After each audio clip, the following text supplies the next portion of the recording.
ये विधानसभा का सत्र लगभग 24-25 दिन बाद यहाँ पर बुलाया गया है, जो कि आमतौर पर चुनाव के बाद जब सरकार का गठन होता है 1 सप्ताह या 10 दिन के अंदर अंदर विधानसभा का सत्र बुला लिया जाता है, जहाँ पर विधायकों की वोट होती है। तो रिपोर्टिंग कर रहा हूँ। वर्तमान सरकार हिमाचल प्रदेश में विधानसभा के चुनाव के बाद विधानसभा की सत्र की डेट तय करने की परिस्थिति नहीं हो पा रही है, कैबिनेट का गठन करने की स्थिति में नहीं हो पा रही है। इन सारी बातों को लेकर के मैं ज्यादा नहीं कहना चाह रहा हूं, मैं सिर्फ इतना कहना चाह रहा हूं, आज विधानसभा के अंदर जब हमने सरकार से इस बात को पूछने का प्रयत्न किया कि ऐसी जल्दी क्या थी जो हिमाचल प्रदेश में आपने सैकड़ों इंस्टीट्यूट जो खुले थे, जो फंक्शनल थे, उनको तुरंत प्रभाव से बंद करने के आदेश कर दिए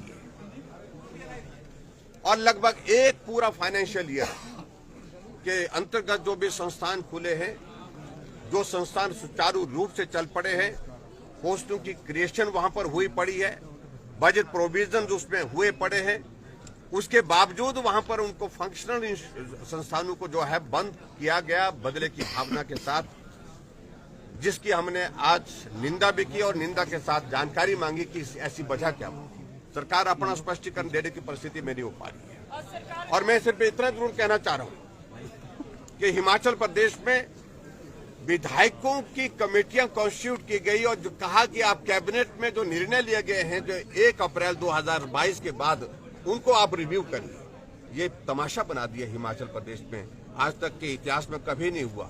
कैबिनेट के निर्णय को रिव्यू करने की ताकत जो है कैबिनेट में ही है, उनको बदलने की ताकत भी कैबिनेट में ही है। लेकिन विधायकों की अभी शब्द उनकी आज हुई, लेकिन उन्होंने रिकमेंडेशन देनी शुरू कर दी और संस्थानों को बंद करने के लिए बातें कहनी शुरू कर दी और उनके कहने पर संस्थान बंद कर दिए गए। सैकड़ों संस्थान जो चले हुए बंद हो गए। और आपने इस बात को भी देखा होगा, हिमाचल के इतिहास में यह पहली बार 10 दिन के अंदर लोग सड़कों पर आ गए सरकार के खिलाफ। किसी का हॉस्पिटल खुला, पीएचसी खुली थी, इलाज चल रहा था, डॉक्टर बैठा था और डॉक्टर बैठने के बावजूद उसको ताला लगा दिया गया। वहां पर कई जगह बीडीओ ऑफिस, तहसील के ऑफिस खुले थे, सारे काम वहां पर जो व्यवस्थित ढंग से हो रहे थे, लेकिन उसके बावजूद वहां पर ताला लगा दिया गया। एसडीएम के दफ्तर, एसडीएम के दफ्तर में बैठ करके एसडीएम ने विधानसभा के चुनाव की सारी प्रक्रिया पूरी की, विधायक का वहां पर चुनाव का परिणाम घोषित किया, सर्टिफिकेट उनको दे दिया और जिसकी वजह से आज उन्होंने विधानसभा के अंदर शपथ ग्रहण की विधायक के नाते। वो संस्थान, वो भी एसडीएम का दफ्तर भी बंद कर दिया गया। ये बदले की भावना से इस प्रकार से काम करने की प्रक्रिया जो शुरू की है, इसको मेहरबानी करके रुकने के लिए हमने आग्रह किया, लेकिन मुख्यमंत्री महोदय फिर भी उसके बावजूद भी अपनी ओर से प्रयत्न कर रहे हैं उनको जस्टिफाई करने की। मैं समझता हूं वो जस्टिफाई करने के योग्य नहीं है सारे निर्णय जो उन्होंने लिए हैं। और दूसरी बात मैं ये भी कहना चाहता हूं, हमें कह रहे कि संस्थान खोलने के, अरे 2 वर्ष तक कोविड रहा, कोविड के दौरान काम बाधित हुए, प्रभावित हुए, उनको इस बात की जानकारी होनी चाहिए।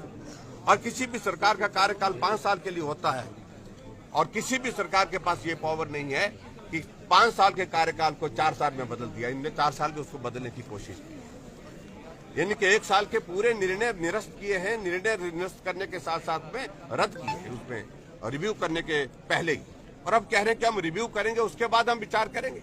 अरे रिव्यू पहले करते, रिव्यू करने के बाद उसके बाद रद्द करने के लिए अगर आपको लगता कि कोई संस्थान जस्टिफाई नहीं होता तो रद्द करते। इसलिए ये दुर्भाग्यपूर्ण परिस्थिति है, तमाशा बन गया वर्तमान सरकार का ये 25 दिन का कार्यकाल।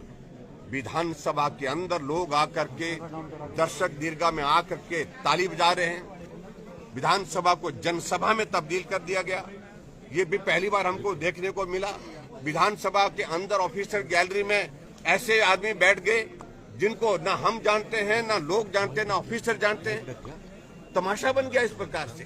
कल एक इनके आभार सभा में एक आईपीएस ऑफिसर की वहां पर हार्ट अटैक से मृत्यु हो गई, लेकिन जश्न उसके बावजूद भी जारी रहा। ये संवेदनहीन सरकार है। इसलिए मैं यही कहना चाहता हूं कि ये तौर तरीका जिस प्रकार से वर्तमान सरकार का है, ये हास्यास्पद भी बना है और बर्दाश्त के योग्य भी नहीं है। मैं इतना ही कहना चाह रहा हूं, मैंने मुख्यमंत्री जी से बार बार निवेदन किया, बार बार निवेदन इस बात के लिए किया, आप एक काम कर लीजिए, आप रिव्यू कर लीजिए। और उसके बाद जो संस्थान ऐसे लगते हैं कि जहां आपको लगता है ये जस्टिफाई नहीं है, उन पर आप निर्णय करिए। लेकिन आप निर्णय पहले कर रहे हैं, उसके बाद रिव्यू कर रहे हैं। इससे साफ जाहिर होता है कि आप बदले की भावना से काम कर रहे हैं। हिमाचल प्रदेश में आज से पहले जितने भी मुख्यमंत्री रहे, किसी भी मुख्यमंत्री ने ये रिकॉर्ड स्थापित नहीं किया जिस प्रकार से वर्तमान मुख्यमंत्री ने किया। संस्थानों को रद्द, पटवार सर्कल बंद, स्कूल बंद, कॉलेज बंद, हॉस्पिटल बंद, सब कुछ बंद। अभी तक कैबिनेट का निर्णय हो नहीं पाया। और ऐसी परिस्थिति में मैं समझता हूं कि बहुत ही दुर्भाग्यपूर्ण परिस्थिति हमारे सामने। सर, पेपर लीक मामले को आपके वक्त भी रिव्यू हुए थे? हमने रिव्यू किया लेकिन बंद नहीं किया। और सर, मुख्यमंत्री कह रहे हैं कि जिन संस्थानों को डी-नोटिफाई किया है और कुछ स्कूल्स हैं जिसमें टीचर्स नहीं है और संस्थान ऐसे जिनमें कर्मचारी हमेशा सारे स्कूलों में सारा पूरा फुल स्टाफ होता है, ऐसा कभी किसी जगह होता नहीं है। कुछ जगह टीचर की कमी होती है, वो सरकार की जिम्मेदारी है ना, पूरा करें। सर, ये भी कहा जा रहा है कि बजट की व्यवस्था नहीं की गई थी। जी, बजट की व्यवस्था नहीं की गई। आज एक बात मैं कह रहा हूँ, बजट का प्रोविजन जब कैबिनेट में जो कोई अप्रूवल होती है, कैबिनेट जो है वो फाइनेंस से भी ऊपर होती है, फाइनेंस डिपार्टमेंट से ऊपर होती है। कैबिनेट ने निर्णय लिया, पोस्टों की क्रिएशन कर दी और पोस्टों क्रिएशन करने के बाद उनकी भरने की प्रक्रिया शुरू कर दी और उसके बाद बजट प्रोविजन जो है उसके साथ ही होता है। और मुझे लगता है कि शायद इनको अधिकारियों ने गलत जानकारी दी है। किसी भी संस्थान खोलने के लिए कि हम इतने स्कूल खोलेंगे, हम इतना वो करेंगे, उसके लिए बजट प्रोविजन पहले होता है। 50 वर्षों में ऐसा नहीं हुआ।